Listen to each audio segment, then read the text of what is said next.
like to welcome everybody today to the working group meeting. At this time, we'll pledge allegiance. I pledge allegiance to the flag of the United States of America and to the republic for which it stands, one nation, under God, indivisible, with liberty and justice for all. You have the agenda? You get agenda first? Yeah, that's it. That's the other what one we're working on.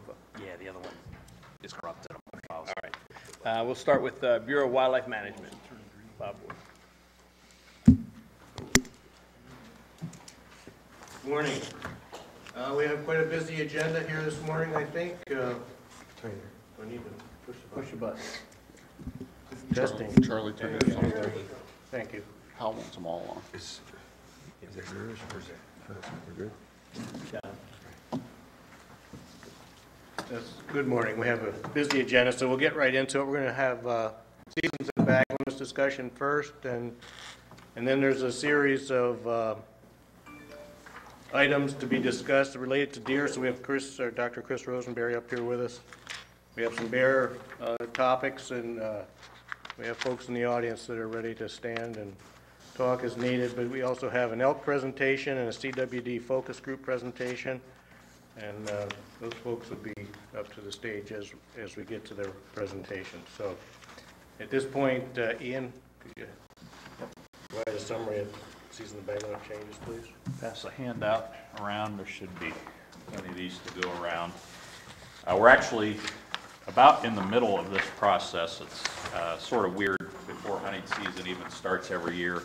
About August, the Bureau of Wildlife Management is already thinking about the next year's seasons and bag limits. So our initial work there in August, we're looking at population survey data, hunter survey data, management plans, seeing how everything fits together, and we make some initial recommendations at that time. Those then go out to the regions and other bureaus who provide us feedback on our initial recommendations. We consider that, usually make some changes based on the feedback, and then have some further discussion with the Bureau's region and executive office, and finally come up with proposals that you'll see at the January commission meeting. And this one pager here that I've handed out is just basically highlights of what's proposed to change for next year. And I don't plan to go into great detail on any of this because we'll have the species biologists at the January commission meeting to provide additional detail. So this is just sort of a heads up at this point. We may have a little bit of discussion on some of the species, and certainly I know we expect to on deer and bear seasons, which is why Chris and Mark are here. But I'll just run through this quickly and see if there's any questions, and then, as I say, at the January commission meeting there will be more detail on each of these from the species biologists. Beginning with small game, for ruffed grouse, we actually aren't proposing a change to the season, but we are proposing, well, Lisa has developed a new way to make her recommendations for the season each year. It basically uses the flesh rate data, brood observation data, and the West Nile virus index for that particular year to project whether the late season should be closed as it is this year, a 1-week season or a 4-week season. And when you run the numbers through for 2018-19, it would project a closed season again. So it's no change to the season, but it's a little bit different way to get to that recommendation. And Lisa will explain that more fully in January. For pheasants, we're recommending eliminating the Somerset whipra this year. That's been in place since, I believe, 2009. And it's got its full complement of wild pheasants from the Midwest, but they haven't done particularly well. The population hasn't dropped to 0, but it's very low. Certainly not a huntable population, and according to the management plan, we're actually overdue to eliminate that area and reopen it to either sex hunting. And then in a more general topic for ringneck pheasants, this is something that's come up in past years, and we're bringing it up again this year, and that would be that for the 4 existing wildlife management units, if we do go ahead and eliminate the Somerset whipper, there will be 4 wildlife management units that do not have a wild pheasant recovery area within them, but are currently cox only hunting. We'd like to shift those 4 to either sex. There's really From a biological standpoint, we're not doing anything for a wild population. Not to say that there's not a straggler wild pheasant somewhere in any of those units, but certainly not at huntable levels. So we're not providing any biological benefit to wild populations by keeping those as cocks only.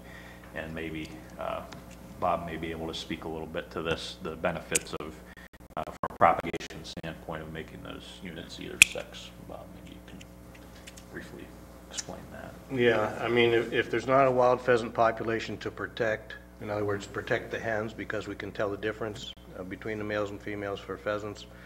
And all of our pheasant hunting today pretty much is supported by our pheasant propagation program, which are produced at 50-50 sex ratio, and there's really no way. The miracle would be if we could sex an egg and just selectively hatch an egg that there's males, we'd be in great shape. But bottom line is we end up spending some time and money and lose some birds in the process of getting males all to a certain few wildlife management units. 25% of the state is male only.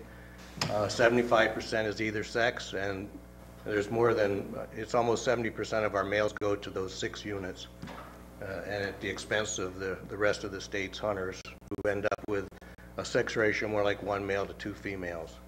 So, as Ian said, it's probably not a biological reason that we have those male-only units anymore. They're kind of leftovers. We've been in a transition. Back in the early 70s, we first started our either sex zones. Everything north of 80 was considered either sex, and over time we've been reducing the number of units that are cocks only, and it's a good time perhaps to consider going further. So if we go ahead and make that change, then that would leave 2 WMUs as cocks only, 4E, which contains the central Susquehanna and Higgins-Gratz recovery areas, and 5A, which contains the Franklin Whitbreath. Brian had a comment. Yeah, the Pheasants Forever has been briefed on this, the specific chapter around Somerset, and they knew this was coming. They are just going to post off. They have a couple small properties where the birds are hanging out. They're just going to post those against pheasant hunting and be good to go. Moving on to turkey, at this point we're not anticipating recommending any changes. That does come with the caveat that important part of the turkey management plan that dictates what we recommend in terms of fall seasons is the summer productivity, and Mary Jo's still analyzing that data for this year. So it's not completely out of the realm of possibility that there could be turkey changes recommended in January, but at this point we're not anticipating any.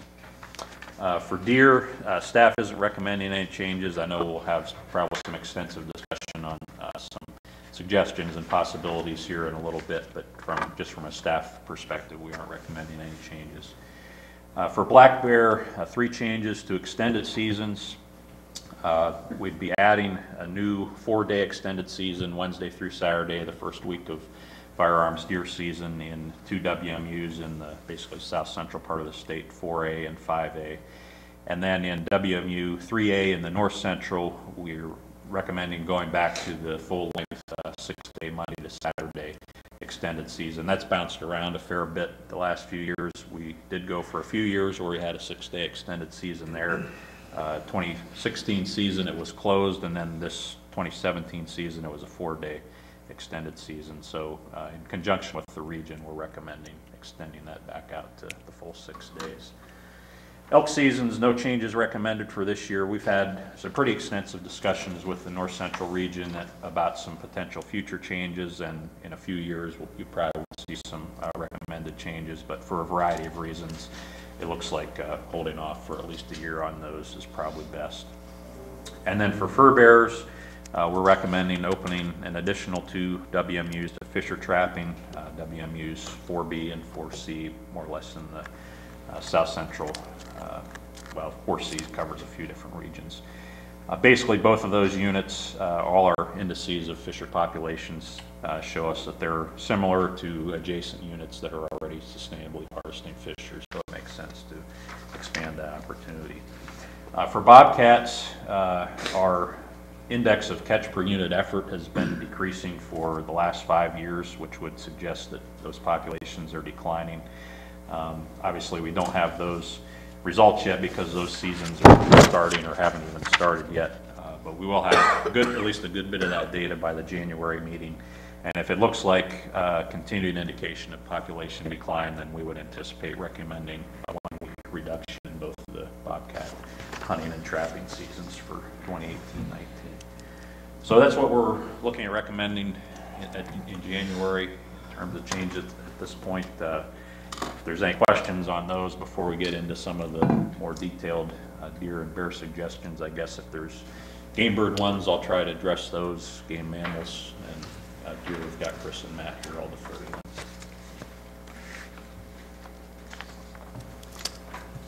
Any questions from anyone? Very good. Move on to item 2 on the agenda. A discussion on early muzzleloader and special firearms deer season overlapping with the opening day of pheasant season. And I know Brian has provided, sort of a positive and negatives of some of these, a description of some of these agenda items that you've seen at this point. So I don't know really how. This was brought up, I know, by Commissioner Daly. Basically, the special firearms season and the muzzleloader season overlaps with the opening of pheasant season. There were some concerns that some hunters were pursuing pheasants and at the same time, incidentally, pushing out deer, creating potentially an unsafe situation while shooting at the deer that were exiting the field. I'm only aware of the one game lands where that was occurring. I'm not sure how widespread that is. That's why it was brought up by Commissioner Daly for discussion. I will say it's been 15 years since we've had that season the way it is, the pheasant season opening on that day of the special firearms season or the October muzzleloader season. And I just talked with Steve Smith before the meeting this morning. To our knowledge, there have not been any safety-related incidents as a result of that, but we did get this email or concern. I don't know if anybody wants to share anything else.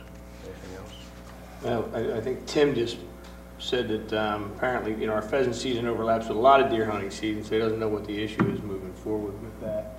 I do have a question on the early season, early muzzleloader, early youth season that we have in October.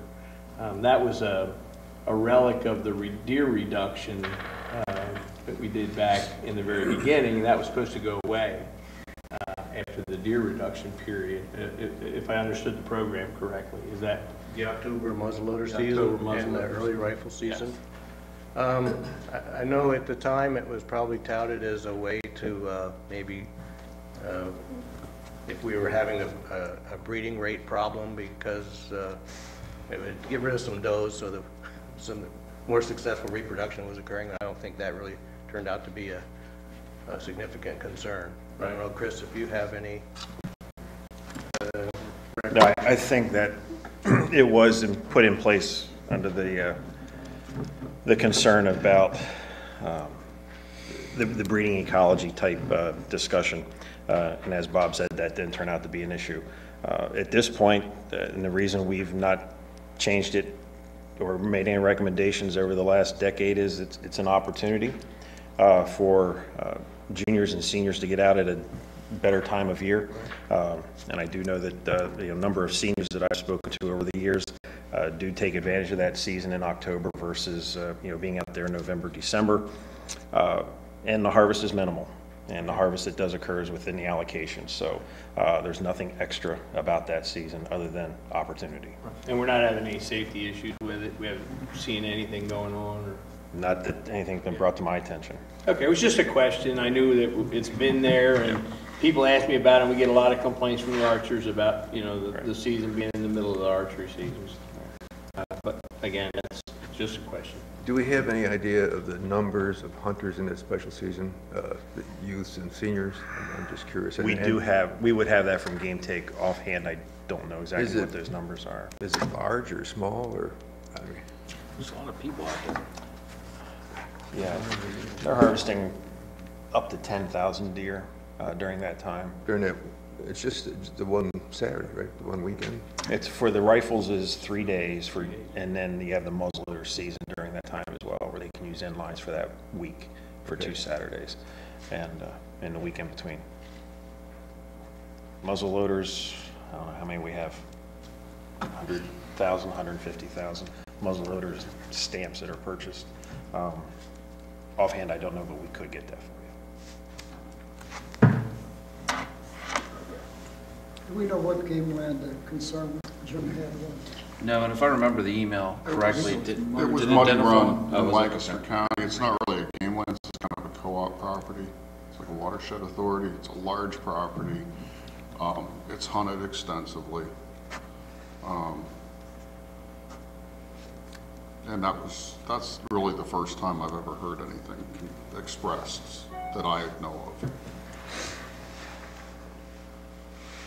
Okay, thank you. Item 3 on the agenda refers to the possibility of shifting the antlerless deer firearm seasons to the first week of the rifle deer season. And that was from Commissioner Layton. Or allowing junior hunters the opportunity to use their antlerless tag during the first week of the firearms deer season. Commissioner Hoover. So I think that some of the questions that were going on, I know we agreed to stay a program for 5 years till we knew what we had. I like the way it is currently with split season. And I'd like to see the numbers that are coming in on that opening Saturday. We don't have those numbers, so it's kind of hard to make a decision as to what we're gonna, what we're looking to do. But I think that would be something we'd want to see. We did get, and we're still getting a few complaints about not being able to take their child out on the opening day and be able to shoot a doe. But I'm the guy that said for 100 years we were never allowed to shoot a doe on opening day. And the second Saturday gives you the ability to bring your kids out when they're off school and when we have the most people and the most hunters, the most deer on the landscape. And that was, again, it's just, we hear these complaints and we want to hear what the numbers are. And I think everybody else out there wants to know what the numbers are. Are we seeing that second burst, that second real high day of harvest on that Saturday or not? So Last year, we had about 27% of the harvest was on opening Monday of the overall deer harvest during the rifle season. 23% that first Saturday, 15% the last Saturday. So you had, typically the way it works, and if this goes through all the units, you have your highest participation, highest harvest opening Monday, and then it does drop for that Saturday, 10 to 30% depending on which unit you're in. But overall across the state, 23% of the harvest took place on that first Saturday. So that's pretty, I mean, you're looking nearly a quarter of your harvest is taken on the first Saturday. It's a lot more even now than it used to be. Right. With the season structure set up the way it is. Right. I think we offer a lot of opportunity as to whether people take the opportunity. And people say, well, my kids have off the opening day. Well, and you come into the southeast region, there's not a school closed on opening day. So I think that trend is moving. Not that you can't take your child out of school to go hunting. I used to do that myself. But I'd like to continue to see the numbers and see how we are for a little while. I don't know how the other commissioners think. With that, I am too. I'd definitely like to see the numbers. Yeah. Is there a way of figuring out the harvest on doe to buck on the first Saturday? Yes. Yeah. Can you give me the number? Yep. Can we We tell can. how many youths shot them compared to seniors? Is there any possible way of doing that? I would have to check with our data folks to see if there's anything. I'm sure we could work some databases to get that, but in terms of the harvest, I'm not sure. It's going to be a small number anyway. Yeah, well, I mean, what we're looking for there, juniors and seniors and adults are going to be harvesting does pretty much the same right now under the current season on Saturdays.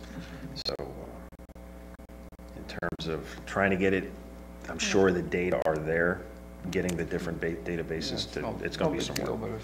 Yeah, but the easily attainable is the data of the harvest by day. Antlered and antlers, Lewis.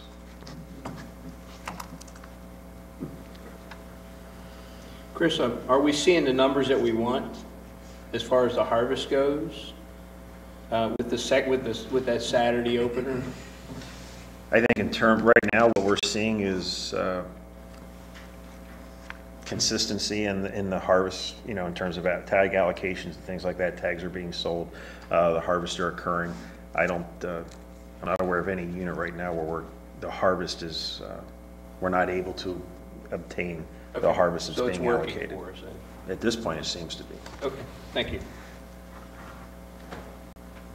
Could you comment just a little bit on DMAP? How many deer are taken there? In this 5,000 to 7,000 range, I believe. Statewide. Yeah, statewide. So again, it's not a significant number that could destroy a population anywhere. No.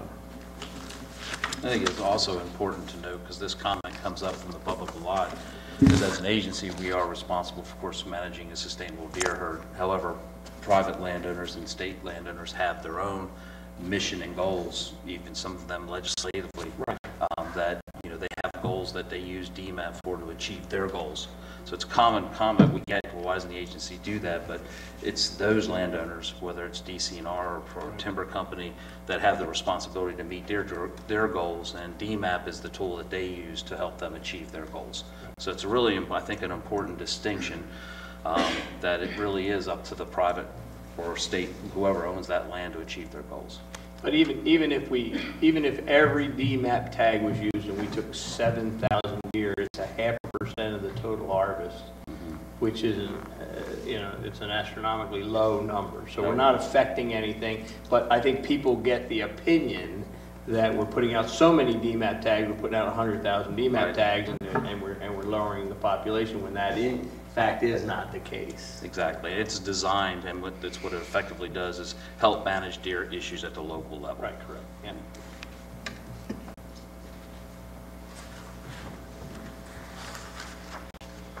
Just one final point on this. I mean, if we are interested in knowing what hunters think about these different options, these seasons and bag limit options, we could certainly do some survey work to provide information if that's of value to the commissioners.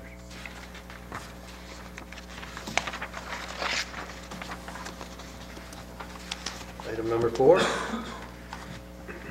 bear season adjustments. Topic is a 2-week archery bear and or free for firearm deer season. Commissioners Layton and Daly.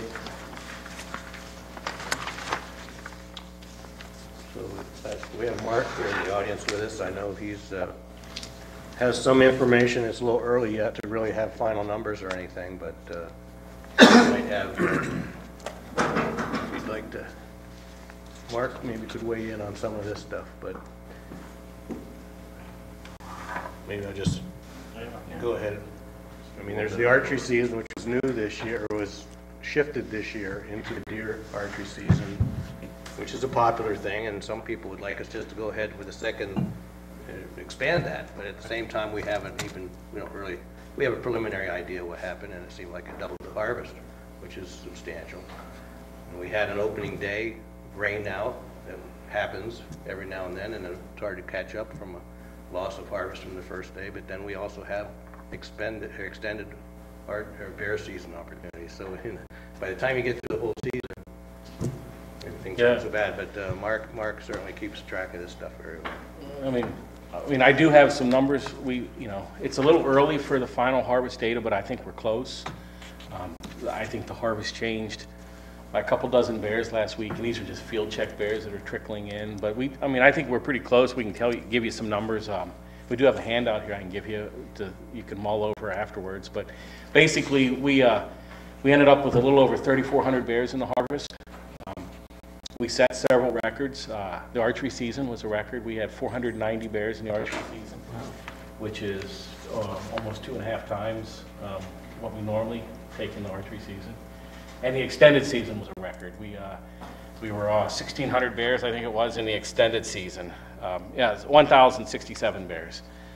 So that's, normally we take about 800 bears. And so we're 200 to 300 bears higher in that season too. Now, is that the effect of more bears being left over after opening day?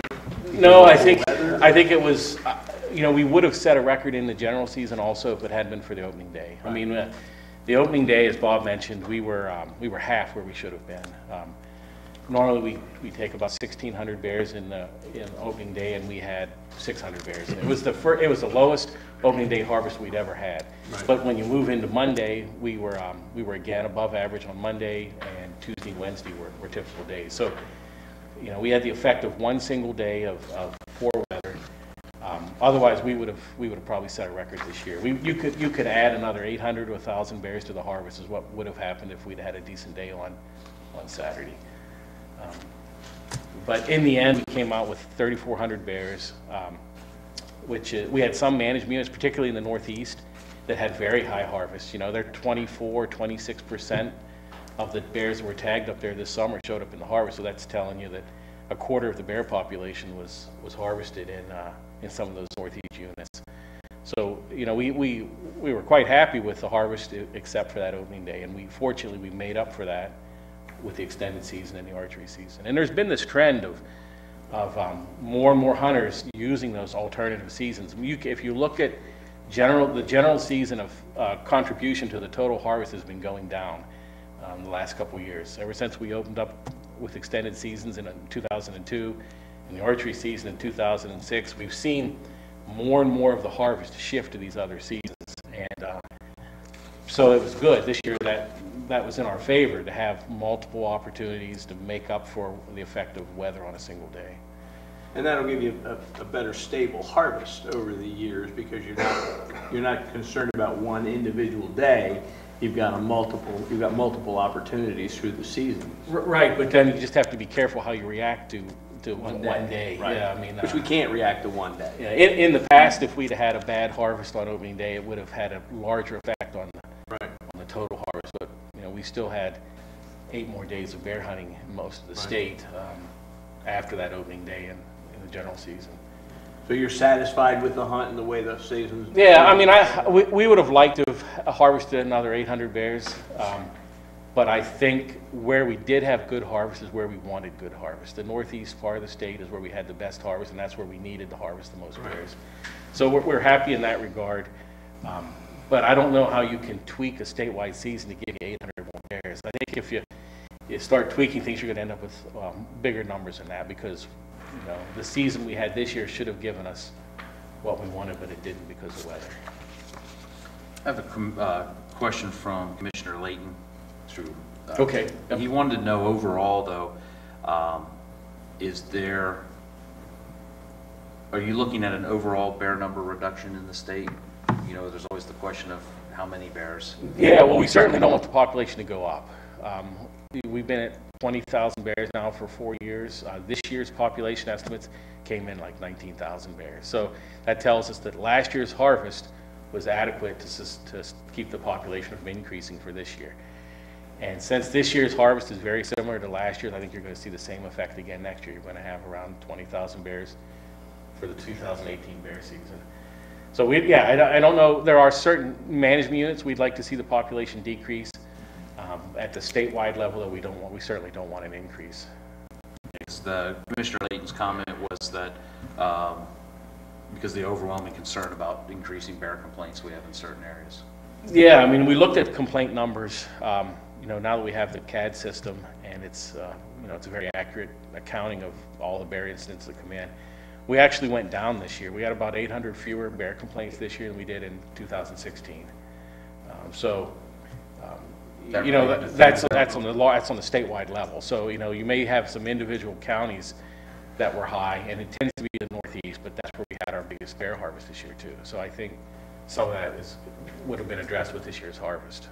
So would you attribute that to maybe other more abundant food sources? There's a lot of things that drive nuisance bear conflicts, but food conditions tend to be one of the bigger ones. And we We had a lot of food on the ground this spring that was left over from last year, so bears came out of dens and didn't get into as much trouble as they normally would have because there was a lot of acorns left over from the prior year. And it was just a good year. There was a lot of soft mast, a lot of hard mast, and so bears stayed out of trouble. He was a little concerned about the bear the bear reduction. Yeah. Bear reduction, not berry reduction. Yeah. But, no, I mean, our proposals that we've already vetted through staff are intended to keep that population from growing. You know, adding 4A, 5A, and 3A, longer extended season, that's the goal there. How much mange showed up in the harvest this year? Do we know? Yeah, it's out there. At my check station, we had one bear, and I work the Clinton County check station, so that's one of our bigger check stations. So we had one bear come through, but it's slow. You know, traditionally we had very little mange east of Lycoming County, but we're seeing an ingress of that into that part of the state. It's our neighbors in New York and Virginia and West Virginia are telling us they're seeing more and more mange. So it's not going away. It's going to be on the landscape. It's eventually going to affect all the bear range in Pennsylvania. But at the moment, you know, we just do not see any indication in our population monitoring that it's having a population level effect. It tends to be at the local level, much like, you know, so you see in fur bear populations. It's in an area. We get a lot of sightings about it, and then within a year or two, the sightings go down and it shows up somewhere else. Thank you. Yep. Any questions for the Commissioner? I will leave these handouts with Bob here. A lot of the harvest data is in here. You'll see a lot of this again in January, but just if you want to get a feel for what the harvest numbers were before the January Commission meetings, just ought to give you some. Hand it out. Go ahead. Don't want to deprive these guys of paperwork. When we're seeing that mange, is that mostly related to people feeding? There's only two ways a bear can get mange. They either pick up the mite from the environment or they pick it up from another bear. You have to have the mites in order to get the mange. And because bears are mostly a solitary animal, anything that congregates them with other bears is going to increase that spread.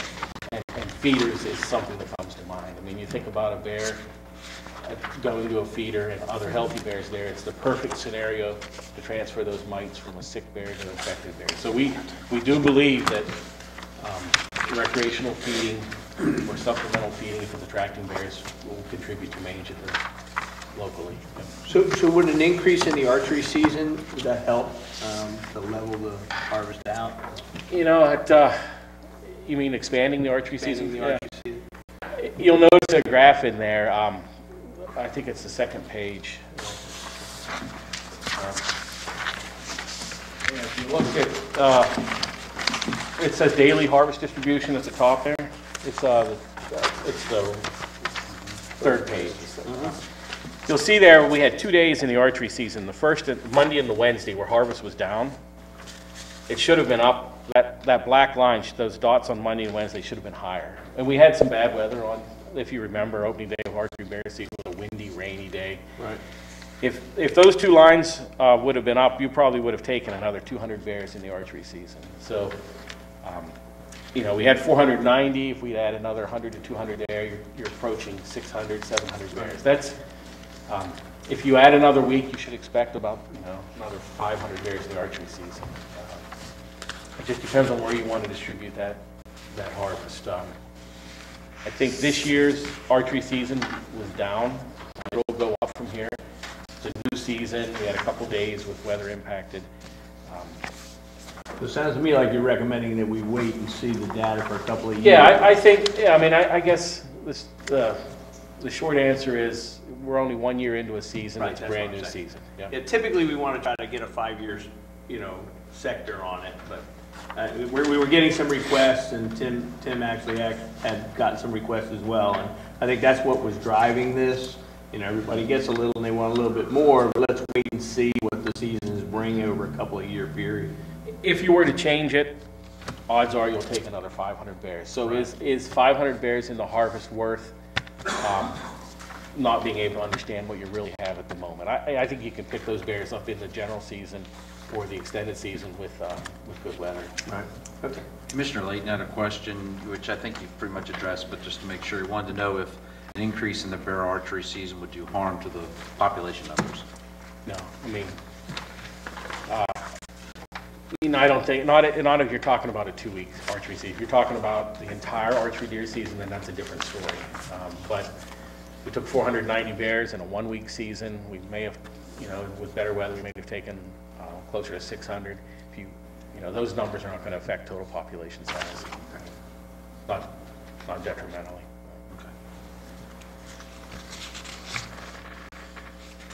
There was also some discussion about Saturday versus Monday opener. I think that has come up too, and you'll see there's a graph in here on that. But basically, we have not seen any evidence that participation on Monday declined when we opened up the season on Saturday, as opposed to what we used to have on the second day in the past. The concern was that we open the season on Saturday and the hunters go home on Sunday and they don't hunt Monday, and we've not seen any evidence of that.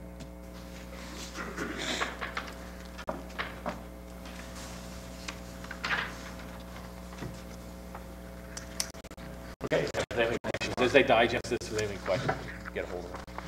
Thanks, Mark. Yep. Item number 5. Discussion on allowing hunters to legally tag their buck by attaching the tag to the antler. They have an ear tag, and there's implications for taxidermists, and there's also some implications on our population monitoring procedures. So, Chris, again, do you have some comments on? Yeah, our biggest concern if we would allow tagging on the antlers is that we're going to lose potentially 2/3 of our antlered harvest data, because in those cases the antlers are already gone. The heads are left with the antlers cut out. Right now, with an ear tag, we can still collect all the data off of the head, even without the antlers. If the tag is attached to the antlers, the tag and information is gone. It's a worthless head to us at that point. So we would lose a significant amount of data, which would make our deer harvest estimates and population estimates even less reliable. I mean, they would be significantly less reliable as a result of that loss of data. And in terms of, for the taxidermist concerns, or taxidermist concern, our suggestion would be hunters use safety pins. I mean, it's just a pen hole in the ear, not really anything for them to, for a taxidermist to have to deal with. And a lot of our hunters use those already. We see those in the head burrows all the time. So to make that change, significant impact on reliability of estimates, and simple alternative is have hunters use a safety pin.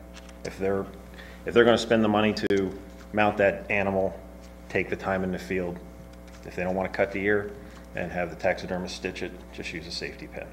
So the funny part of that is that almost every picture that we see on Facebook shows the tag around the antler. So you're already admitting then that we're not getting that information from all those pictures that we're seeing? Because almost every one of them has a tag around the antler.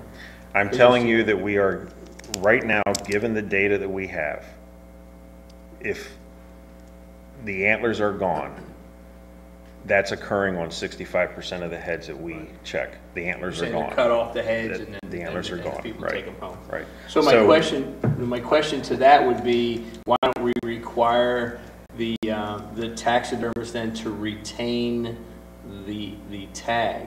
The taxidermist or the process? The processor. I mean, you could retain the tag. These guys are running through hundreds of deer. That's one extra step for them. They don't have much. We have a huge investment in that tag being in the ear. They have minimal. We did that short study a couple years ago where we took one taxidermist and asked him to remove all of the tags, and he just kept a bucket there. And as the deer came through, they did all the work on it. They clipped the tag off, threw the tag in the bucket. They processed the deer. The head went out and the deer went home. But he maintained those tags, and then I picked them up later on. Then we checked those tags against the reported tags. Right. And again, he didn't have any issues with doing it. That was one big taxidermist. Right. I mean, a processor. Right. That was one processor, and we still would not have received any age data off of those tags. Because Not age data. Right, which is what we're out there collecting. So you're asking a processor to take yet another step. Again, they don't have anything invested in that. We have a lot invested in that tag being attached to that ear and being able to get the age data and the hunter location off of that particular head. Like I said, the simplest solution is just use a safety pin. Right. I mean, you're spending hundreds of dollars for a mount. You know, carry a couple 5-cent safety pin with you. And if you get a big one, use the safety pin. We look at our data. Their taxidermist likes them. Right. Would there be any value in saying if the ears are removed from the head, the tag must be moved to the ear? That's another step, another burden on a business that's handling hundreds of animals sometimes. That again, they don't have the investment in that tag staying in the ear. We do.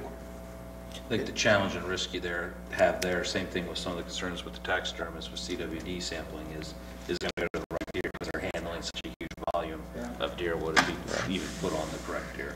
In the past, there's always been confusion as to, where does the tag go? Does it stay with the meat, or if you're taking the head to the, or the horns to the taxidermist, does it go with the taxidermist? I guess my question is, would it be difficult to have like a second tag or, 2 tags for a buck, and you just put one stays with the meat and one goes with the horns? Again, then you would be asking, I'm not sure what problem that would solve. I mean, the issue here sounds like taxidermists. Right. A taxidermist said about large cuts. Well, they have to stitch up a cut. I guess nobody has a problem then moving the head without a tag, or horns without a tag. No, it doesn't. It occurs all the time now. As long as that's not an issue. If the guy gets caught with a set of antlers without a tag, and he says, "Well, my deer's at so-and-so processor," that can be followed up and with a phone call probably, or a visit, and there's the head with the tag and the antlers are cut out. With the CWD sampling, we had a whole bunch of headless deer without tags running around, but we can verify that. Right. Yeah. There is that misconception where some people believe the tag, and you see it on Facebook as well, where some people believe the tag stays with the meat instead of staying with the head, and we see it all the time. Yeah. No, there's with 700,000 deer hunters, there's a lot of misconceptions or thoughts about, well, this is the way it is, and it's like, well, it hasn't been that way for a decade. So, I don't think we can fix all those. But in this case, from my standpoint, from a biologist standpoint, losing all that data is a significant hit to our deer program, because that does have implications not just for the antler harvest, but also for the population estimates. So even with the CWD thing, you don't think having a tag with the head is important? Right now, what we have is a tag with the head. Right. That is important. Stays with the head. For our CWD sampling. I'm sorry, if the head going to the taxidermist. No, I mean, if that happens, the whole head goes to the taxidermist. That's not that big of a deal. But the standard for our CWD collection is if that tag is not attached to the head, it doesn't get collected, because we're not willing to take the risk that somebody, a processor or a taxidermist, was working on a couple heads, had a couple tags that they had detached, and they just stuck it, because some of them, the way they skin, the ear comes off and they pull out the tag and stuff it in the mouth so that we can look at it then.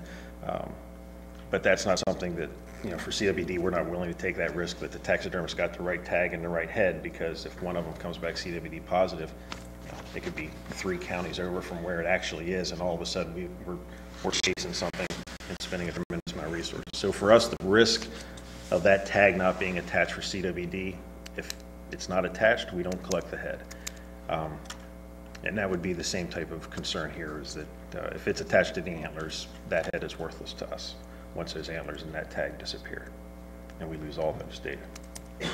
Bureau did come up with a recommendation, more from a marketing standpoint, that I thought was a pretty good one, something along the lines of, what do they call it, pin a wall hanger or something to educate hunters that they can use a safety pin. Had a discussion with the taxidermist who was the president of the Pennsylvania Trappers or Taxidermy Association, and he mentioned that the safety pins is the way to go. Some of their older hunters, he's had problems when they make a slit in the ear, it's the whole ear, and those are really problematic, but a safety pin works out well. So the younger hunters make smaller slits? Is that Yes. what you're saying? Yeah. I see, as opposed Either that to or the older hunters have bigger hunters. knives, one of the two.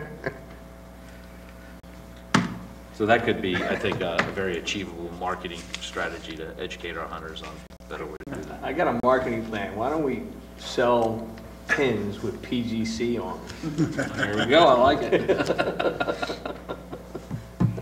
Big safety pins with PGC across it. There you go. Fluorescent orange, I like it. Fluorescent orange too, you can't lose them. Thank you. Okay. Yep. Item number 6, discussion on the opportunity to create a second buck permit by lottery, which can be used on or after the start of the general rifle deer season. Commissioner Mitchell suggestion. I brought that up because it's pretty obvious that we're not going to get a license fee increase this year through the legislature. So as an additional way to try and generate some funds, I thought by having a second buck permit in some fashion would be a way to possibly raise a considerable amount of money. And it could either be, I thought it could either be done by a lottery, which is my initial thought, but I think even a more palatable way to do it would be to say, to put out, say, we're going to sell 10,000 buck permits. Can only be used in the rifle season. That would allow, you know, a lot of these archery hunters to go out with their friends during buck season, and just say these permits are going to cost $100 a piece, and they have to be purchased prior to the sale of archery tags. And you know, if you sell 10,000, that's $1 million for the game commission. And I think the actual harvest of the actual number of deer harvested would be relatively small, but the potential gain for the commission would be incredible. You know, so I had, when I was interviewing for this position, it was one of the things I had thought of, and I really think it's very palatable, and I think people would be willing to pay that, say $100 or even $150 to have a chance at a buck in buck season, especially if they're an archery hunter. I can't imagine too many just pure rifle hunters would buy it, but I imagine a lot of archery hunters would buy it. So, and like I said, I think it would have a minimal impact on the deer population, and yet we could come out way ahead financially.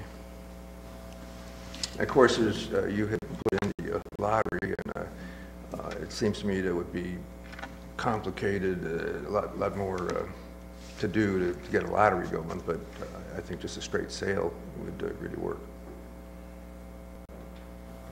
I know, because this has come up in the past as well, the Bureau and Dr. Rosenberry have put these questions in the Deer Hunter Survey to get an idea what the hunters think about this type of proposal. Chris, you might want to speak to the herd impacts or any concerns you might have there. Yeah, I think biologically, if under that scenario of 10,000, if they're used at the same rate as every other tag, you're talking maybe about $2,000 across the whole state. Antler restrictions are already in place to, you know, to sort of put a top on how many bucks can be harvested anyhow. So I don't think it would necessarily be that big of an issue. From a biological standpoint, as Brian mentioned, from the social side, we are in the process of doing our finishing up the 2017 Deer Hunter Survey, and we did ask a couple of questions on that survey to gauge hunter attitudes towards a second buck tag. So usually, the delay will be getting some of the leftover data entered. There's, I think, a couple hundred yet surveys that came in hard copy. They'll have to be manually entered. Once we have those data, we never have that data by January, but by April we would have some information for you in terms of hunter attitudes towards the second buck tag. The way we asked, we did ask some in terms of purchasing this tag. We also ask in terms of a lottery. So we would have some variety there in terms of responses for you to look at. But from a biological standpoint, I don't know that there would be an issue. Is this something that would have to go through the legislature for us to do, or is this something that we can do on our own? If it's through a lottery, you could probably do it through a permit system, correct, Rich?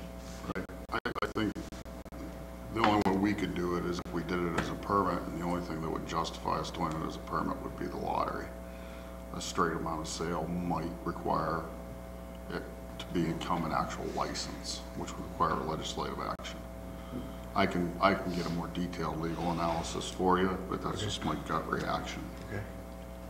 In researching this issue, I think one of the things that Chris brought to our attention that I thought was very pertinent to the discussion and a misconception amongst many deer hunters is that the perception is that the archers have already taken out the big bucks and, and the rifle hunters are left with what's left. But according to Chris's data, 85 to 90%, Chris can correct me if I'm wrong, of the bucks are still out there roaming the woods when rifle deer season gets here. So although it is true that 40% of the bucks harvested are harvested during archery season, it's not 40% of the bucks out in Pennsylvania. So there's still plenty of deer running around. Is that correct, Bruce? Yes. Yeah, that's based on our tag studies over the years. Well, if we don't have the answers to the questionnaires that you sent out by April, would that be something that we could get going by next season? I mean, this is your side of things, what I've seen over the years. I guess you could propose it in January, wait for the data between January and April, and then, it's a final approval or disapproval in April. But we will have the data. We can have it by April. We can't, I don't see us having it by January, at least not based on historic. Chris would be correct. If you wanted it to take effect for next season, it would need to be proposed in January. You get the data and make a final decision at the April meeting. So my only concern is, there's actually two concerns. I'm a bow hunter anyway, but and I'm a rifle hunter. But the perception being that we're focusing this on archers, number one, when as Brian said, most people, most of the rifle hunters are already complaining the archers get too much and they kill too many deer. That would be one, and the second would be that it's a money grab. And it is a money grab. It is. No, I understand that, but that would concern a lot of people. I think if we did it for that reason, it would have to be spun in a certain way, obviously, and that's where we need, I think, printed, digest. So anyway, we can get to that discussion. But well, there's one of the other things we should understand too is there's that saying, "Slow is fast."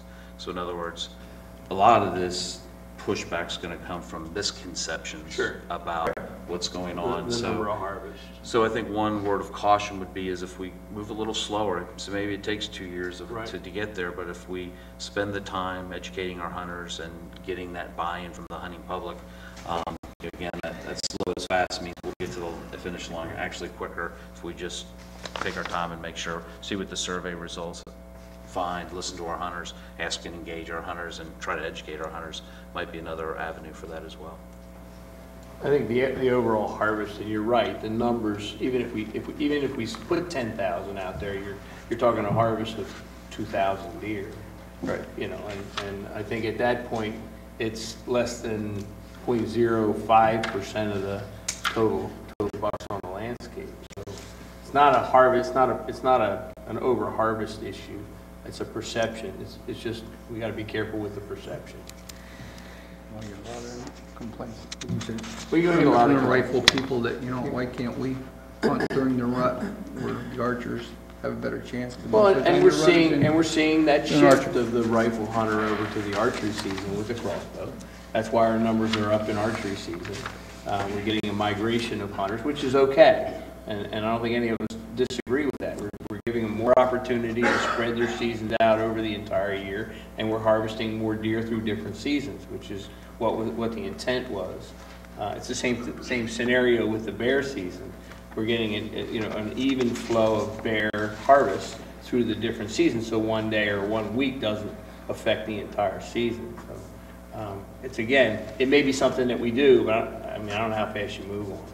I think one of the real positives I see on this is any way we can create more opportunity for hunters to stay engaged, the longer they can stay engaged. Because I'm just, from personal experience, you know, one of my friends is an archery hunter who I used to gun hunt with. Well, he gets a buck every season during archery, and now we don't get to go out together during rifle season. Yeah. So, Right. you know, it's, and Yeah. I'm sure that's not just my experience, but Happens experience elsewhere, yeah. you know, to a lot of people, so. Put more guys in the woods moving more deer in rifle season too. Right. Well, another 10,000, I mean, you're not Not a lot. significant, not a significant number. Again, add a percent of the number, Right. the total number. That's not, I don't know that it's, but even so, if the guys that went out there and bought it, they may still have their first tag. They may not harvest out during Right. the first season, so. I don't know. I don't know how. Yeah, most of your hunters are out there opening day of gun season. Sure. There's not a lot of addition that you can add in there. Right. Thank you. Item number 7, discussion on allowing youth and seniors to take a buck during the special firearms season for deer. That would be the October rifle season, I understand. Commissioner Metrick. That's me again. Yeah, I think it's great that we have this season. I am a senior hunter now, but I haven't gone out in that season. But I think that if I was out there and a spot went by, it would be hard to sit there and not want to shoot it and feel pretty bad that I couldn't shoot it when I know that archers are out there that you know, could shoot it. So I certainly think the effects again would be minimal, and I think it would be a great opportunity.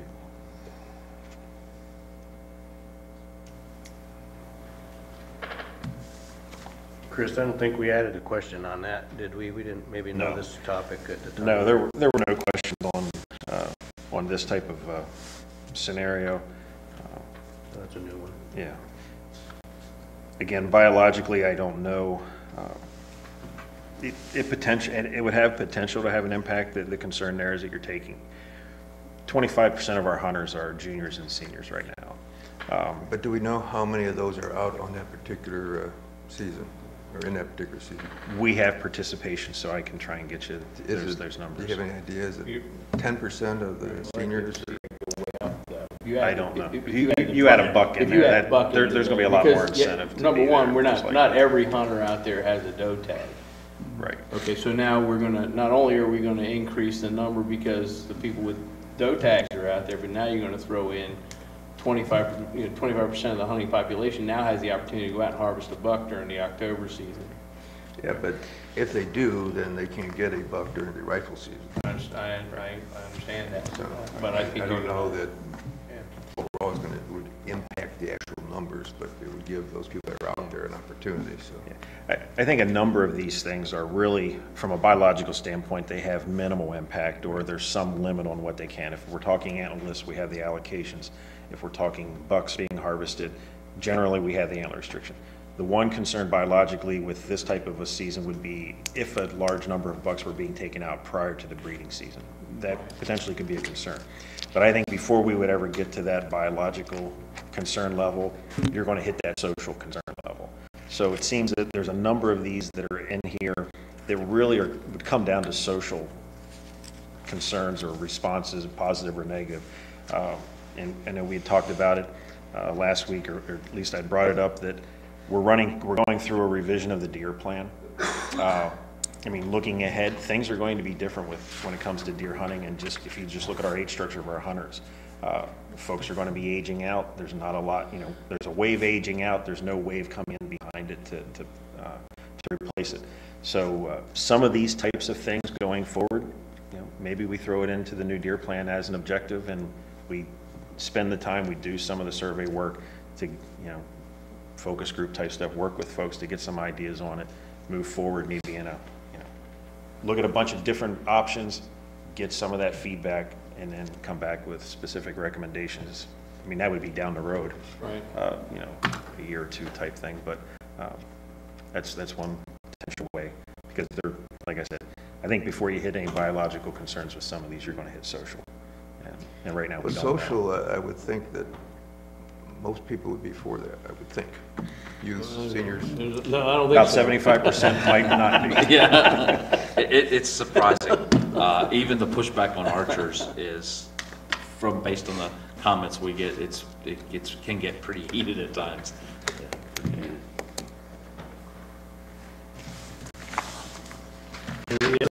The other part of that is then, if they harvest, if we see a big influx of guys into the October season, then you're further reducing the number of people that are out there on the opening day of rifle season, which complicates the issue even more because we don't have them moving around now. So we're not moving as many deer, then I think you see a problem on the other end of that. So, but again, down the road, something that can be looked at. I don't know if we're ready for it yet.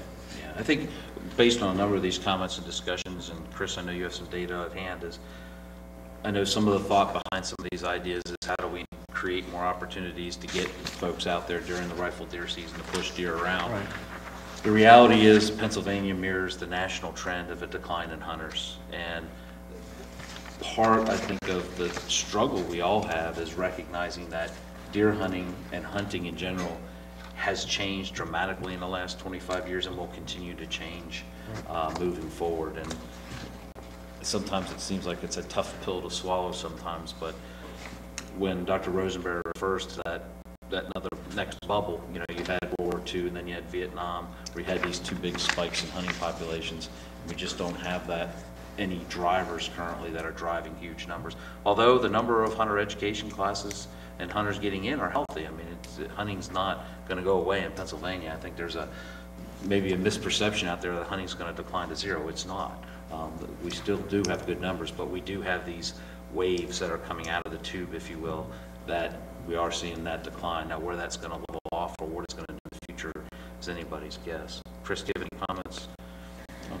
No, I just know from when we look at the age data from the survey type work, that you have this big wave. Unfortunately, the wave is way to the right side, where close to the end, and behind it, it's pretty flat. So whatever's above that flat line is potentially going to be lost just due to age. And our hunters do keep getting older. Yeah. Excluded. Yeah, on average. Well, why don't we move on to number 8. Cheryl Truella is here to give us an update on the CWD focus groups. She has a PowerPoint presentation. Get the computer to respond nicely.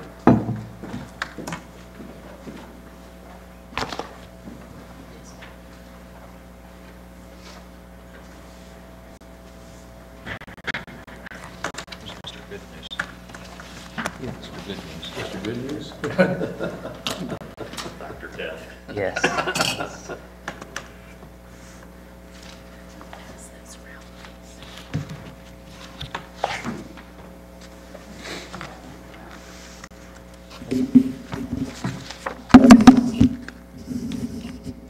Just wait a second for this to open.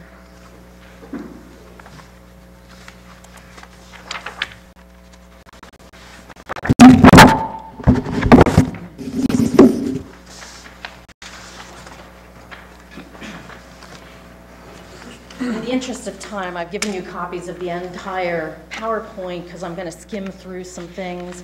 And I also included in your packet is all the results that we received from the advisory committees. The communications group was asked to put together 2 advisory committees to gather some input on our CWD management options that are being considered. So we put together a group in both DMA2 and DMA3 because there's significant differences as far as how long CWD has been on the landscape in those areas.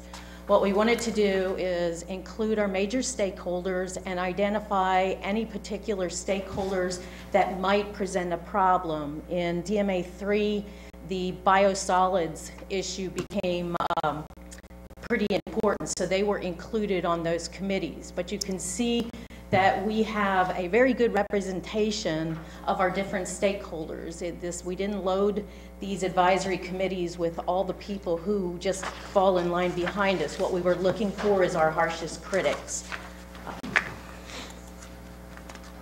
When we collected our input, we wanted to make sure that all the input we collected was informed. So we wanted to make sure they were basing those opinions and perspectives on good information. So our first meeting included information from Dr. Brown on the background of CWD. Chris and Janine presented the management options, and we also provided them with a lot of different handouts. We asked them, please take all this information home, really look at it, really study it, and then come back in 2 weeks and prepare to offer input on the list of management options that we gave them. From the very beginning, we noticed some significant differences between the two groups. DMA2 participants, they've lived with CWD for 5 years, and while they realized CWD was serious, they seemed a lot less panicked and a lot less concerned.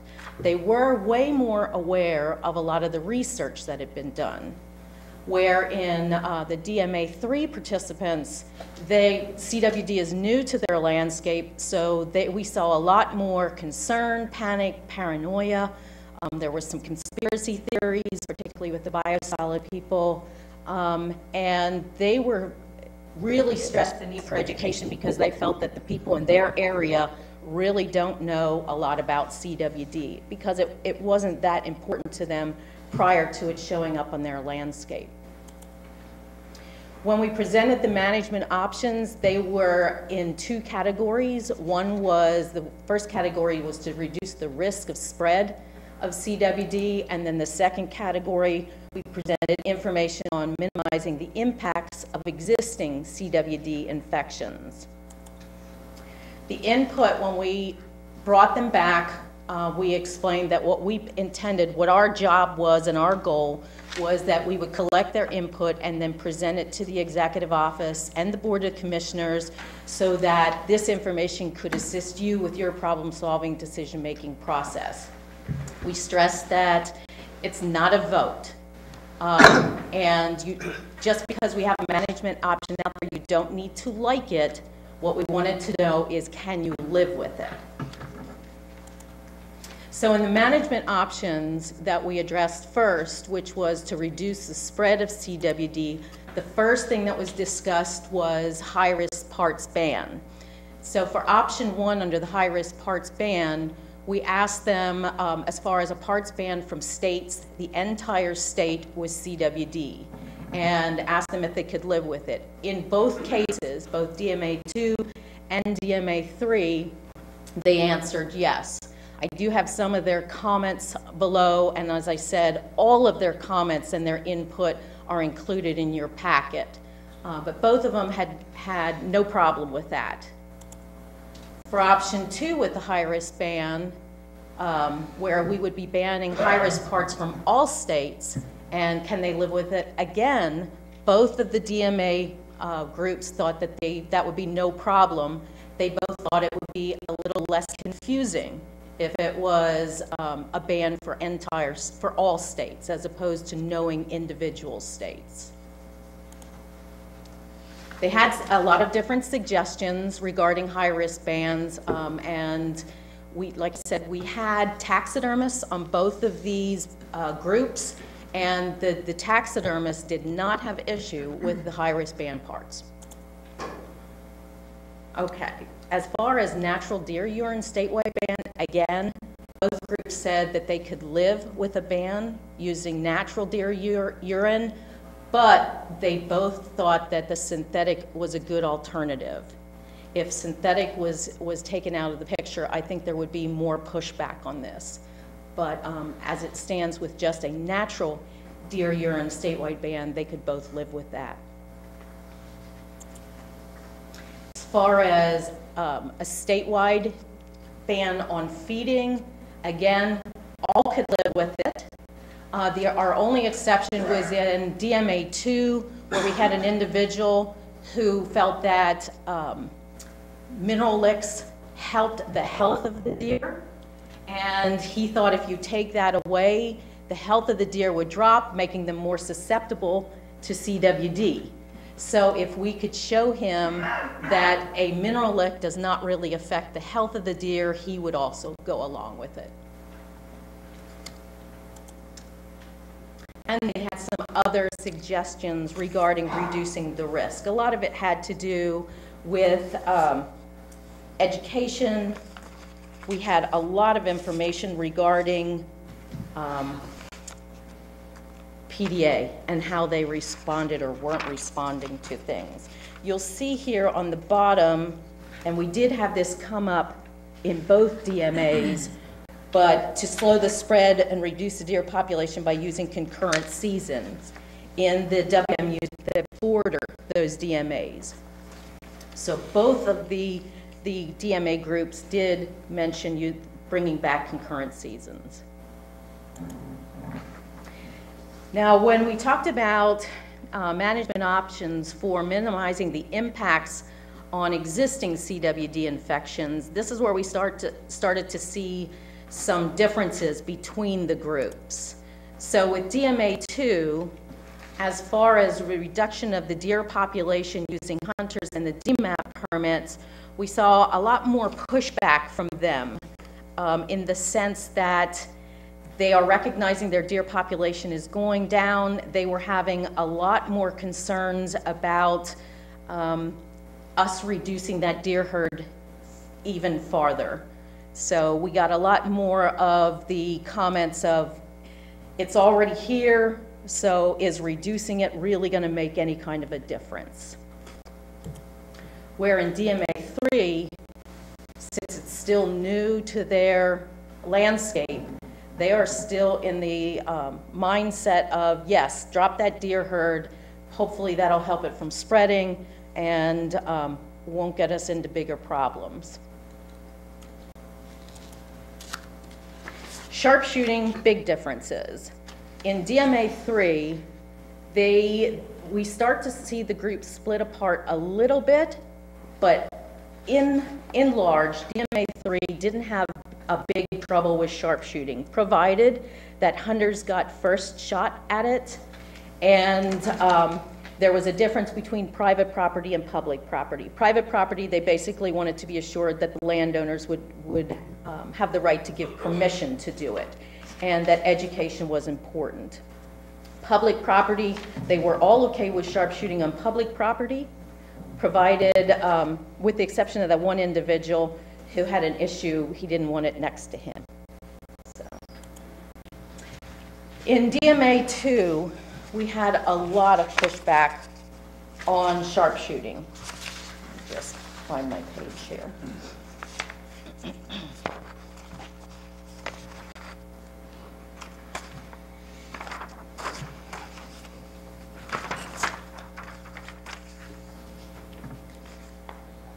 Since we had a lot of pushback there, what we tried to do was split it out to see if there were circumstances where they would go along with sharpshooting. Again, a lot of the opinion was we already had it here. What is sharpshooting going to help with? So what we did is tried to split it out. So sharpshooting on private land with permission after hunters have their turn.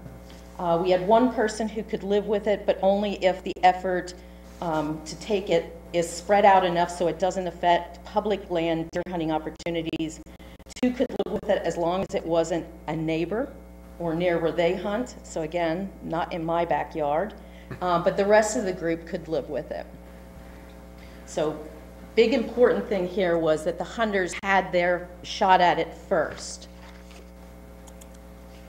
Next, we tried sharpshooting on public lands after hunters have their turn.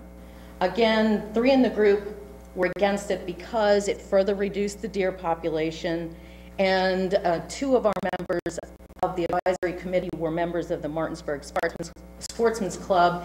They did a quick survey of their club, and everybody was opposed to sharpshooting. Support sharpshooting around a wildfire. Here's where we got the least resistant. We only had one person with some mixed feelings, and again, it was just as long as it's not next to me, but the rest of the group generally supported it. So that's the closest we got as far as support for sharpshooting in this DMA.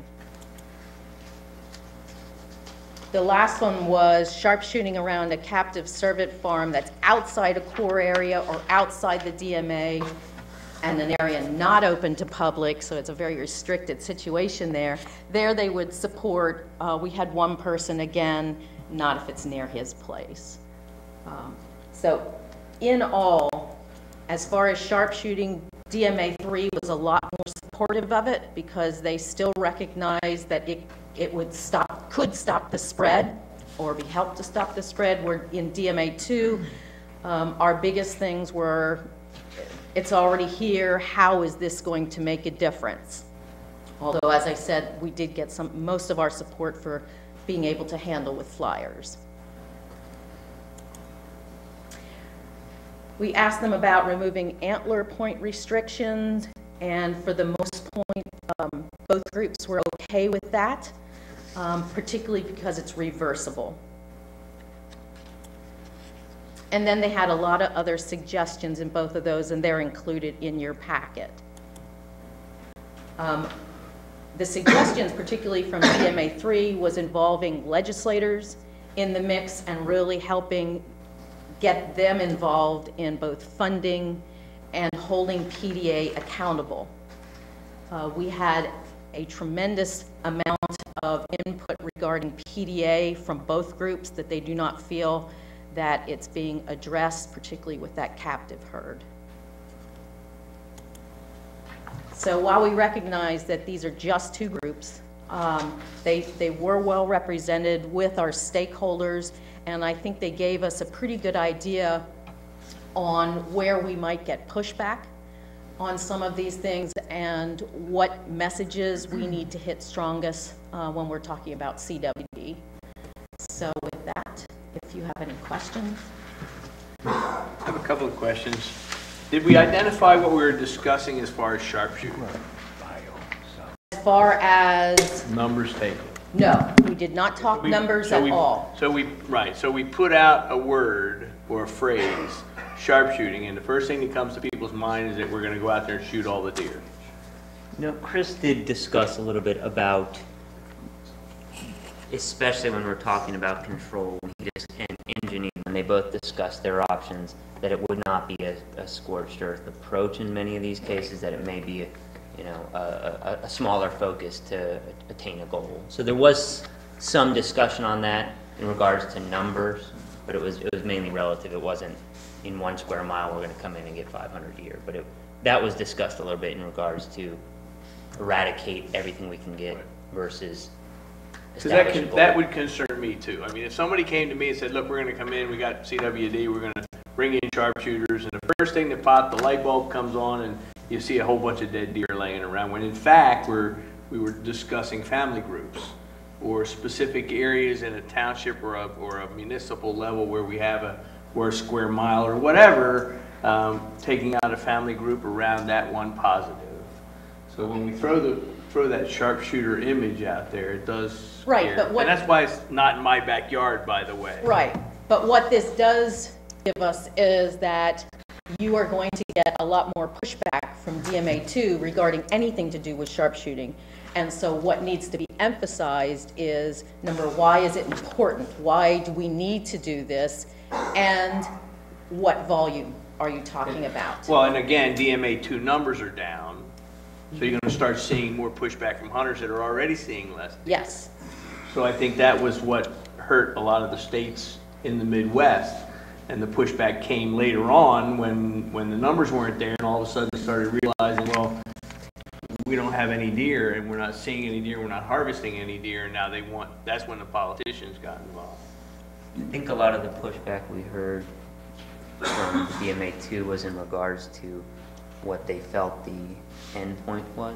Mm-hmm. So I think they had said, even if it was a small chance, if eradicating a focus of CWD was on the table, they might support it more. If it was control, and this is going to be sort of the new norm, and we're going to do this every year to try and maintain prevalence, that was where they said, you know, that's not worth it to us. Right, correct, and that's what, and that's to my point, is that they're not gonna put up with low deer numbers forever.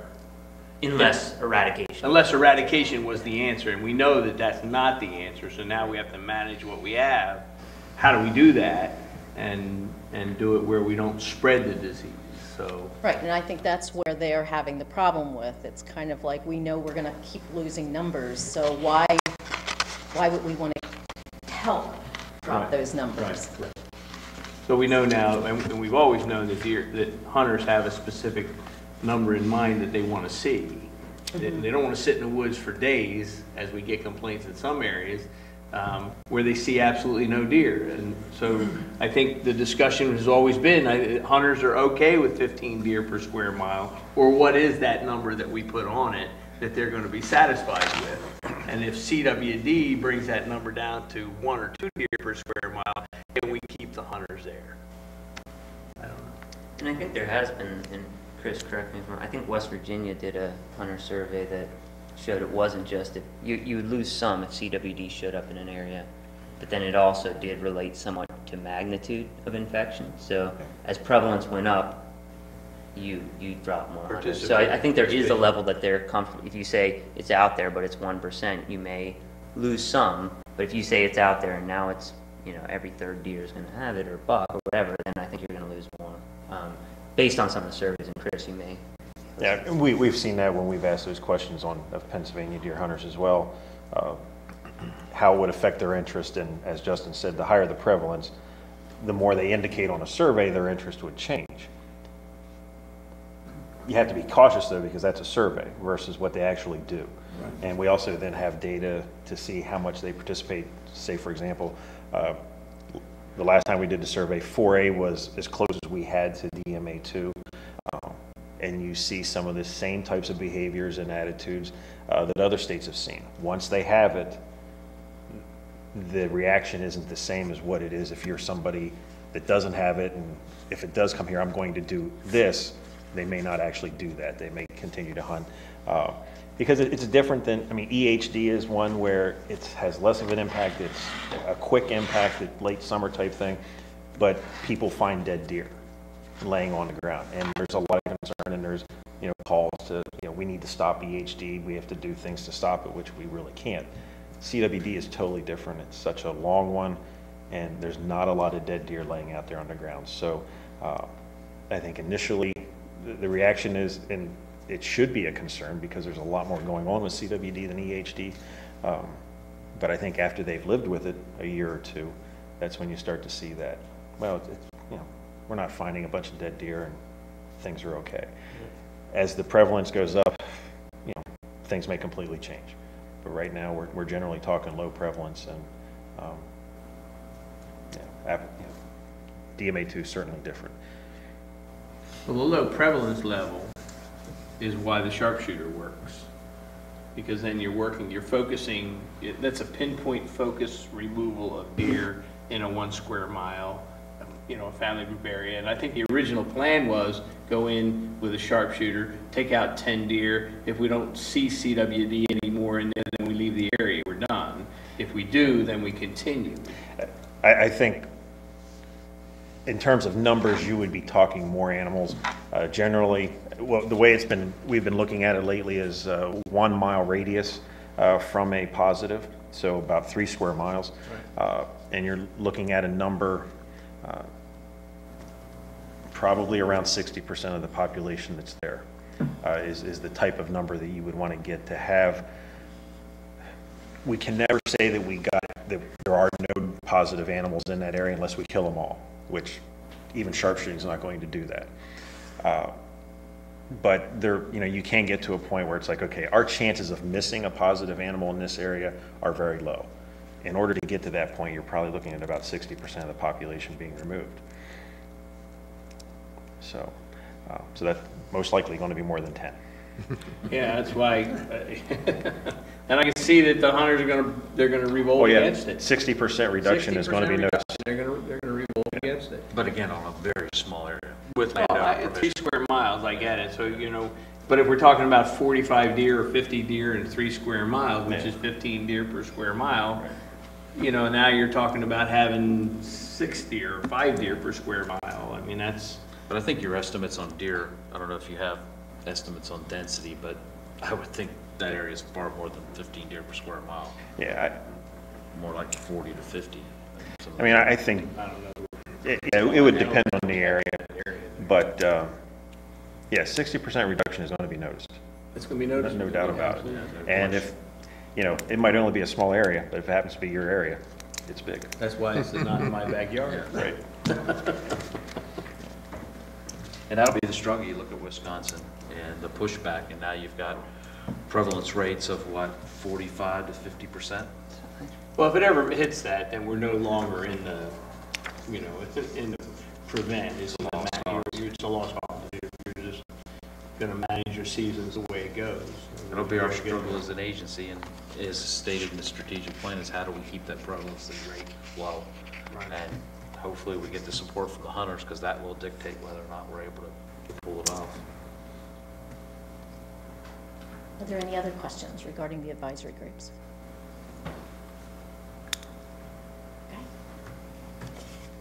Thanks, Cheryl. And finally, an elk season review by Jeremy Mangrove.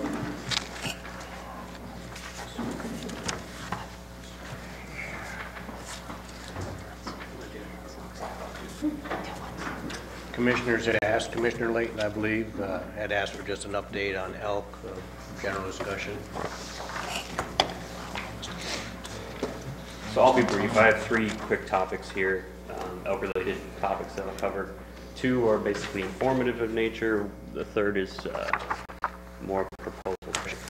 And that 1-pager that I'm circulating is just the 1-page bulleted information. It's the short version of this presentation. How about that?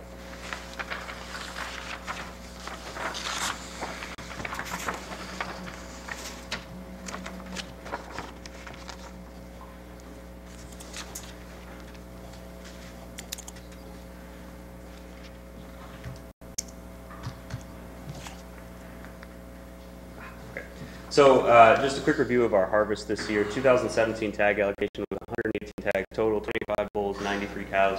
Again, that's spread over 13 hunt zones. Just a reminder, Zone 1 is open to anybody. Zone 7 has an allocation of 0. We had 30,606 people apply for those 118 tags. 90% of those are residents. The rest are scattered throughout 49 states of the nation. Just a quick snapshot of where that 30,606 lays with the historical application pool. It dropped slightly from 2016, but only by about 29 people, so roughly the same as 2016.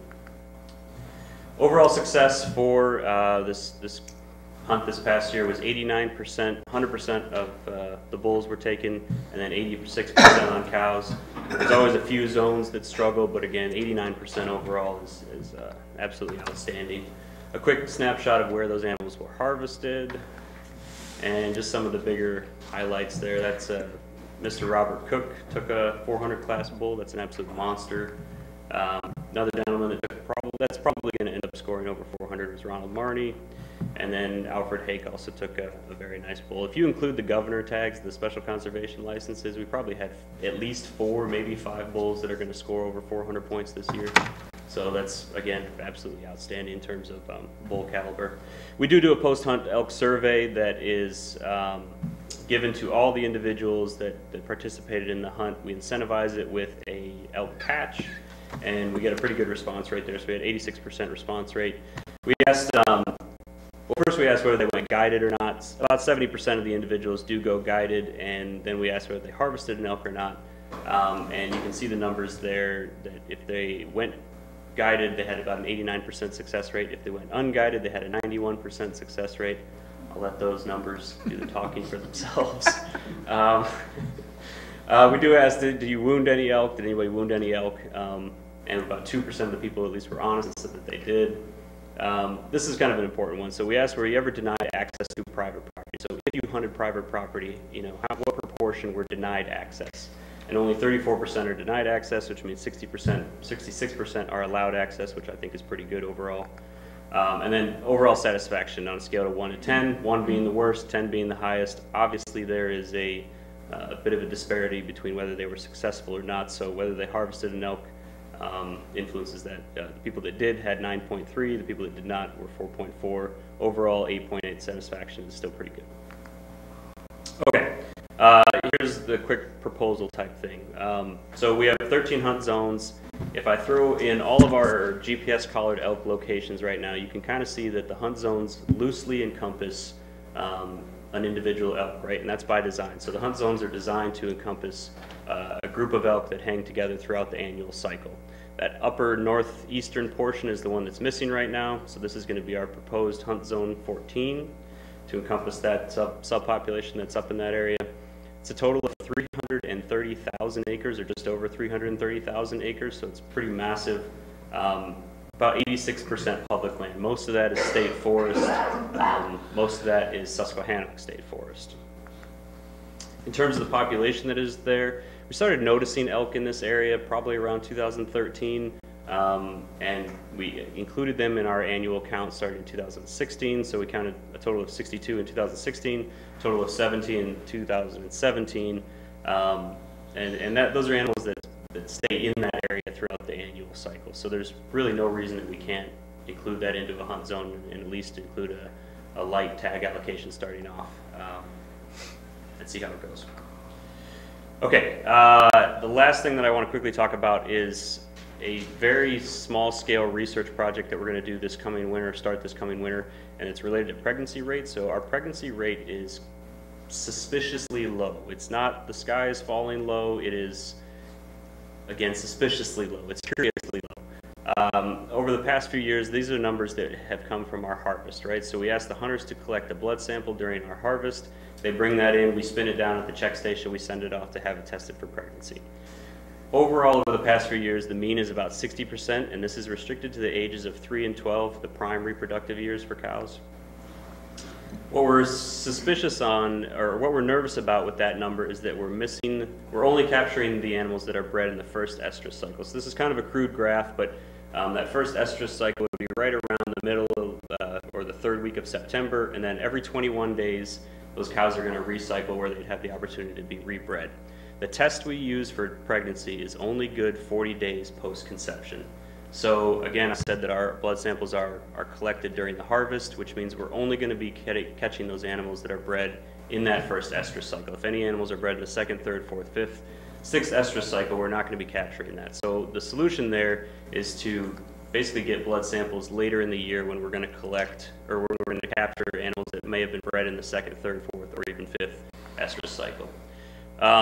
In order to do that, we need to catch a bunch of them. So we traditionally have used free darting, which is a single animal, dart, or a smaller clover trap, which is a single animal trap. This is a much larger scale.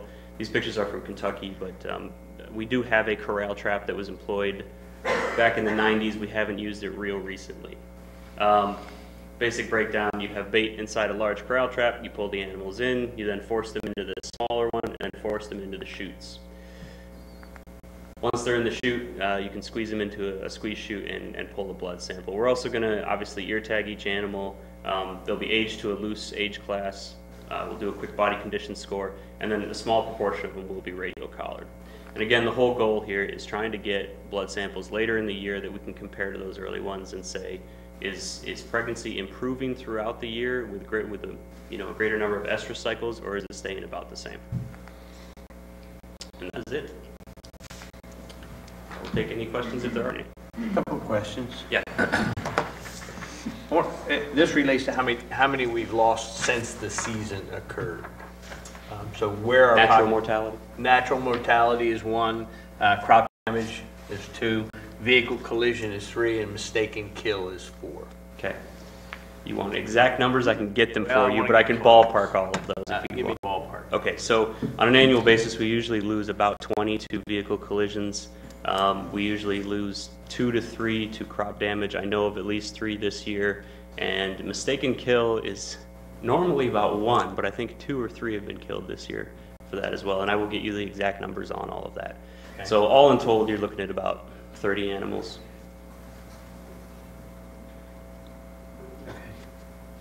Some of those we can't fix, some of those we can fix. How do we propose to fix people shooting elk for deer? It flabbergasts me that this happens every single, and I shouldn't say it happens every single year, but it's got to be at least on average, 1.5 every 2 years or something. Once upon a time, we employed signs that said elk live here, don't shoot elk in mistake for deer. I don't know if we can fix that, right? It's not a large number for sure. It's not affecting the population, but it certainly is surprising that happens on It certainly scares me that we've got people in the woods that don't know the difference between a deer and an elk. I mean, I get a little concerned with that. And it's been a couple years ago, it happened to a cow. It was very foggy that morning. Some of that can be overlooked, weather dependent. We did have a small raghorn bull killed this year. I could have no idea how anybody can mistake a bull elk for a buck whitetail. We grow them big, but not that big. It was sort of a satirical question, but the public needs to understand that if they're hunting in this area, that we get a lot of new hunters. I'm sure that are coming out of the cities and coming out of the areas where they've not been up there before, and boy, I don't know if an education, if we're missing something on our education side that tells people that, hey, there is a difference and we do have them here. I hate to lose those animals, especially if we're losing trophy animals during the season. It's just a shame. Yeah. Let me get back to you on that in terms of coming up with an actual plan to try and curb some of that a little bit more than it already is. I will say that in the prime core areas, I can't see how anybody does not know that there are elk. Well, if you live there and you live with them, yes, I get it. But even if you've hunted there right 2 years or 3 years, you should know by now. And I tend to believe that there are new hunters coming into the area, have never been there, they're brought up with a friend, he come from Philadelphia or Pittsburgh or Harrisburg, whatever. It's just shocking to me that it occurs. Any other questions from commissioners? Thank you. Thank you. At this point, we're going to take a 10-minute break. Brian's crying over here. Turn your mics on.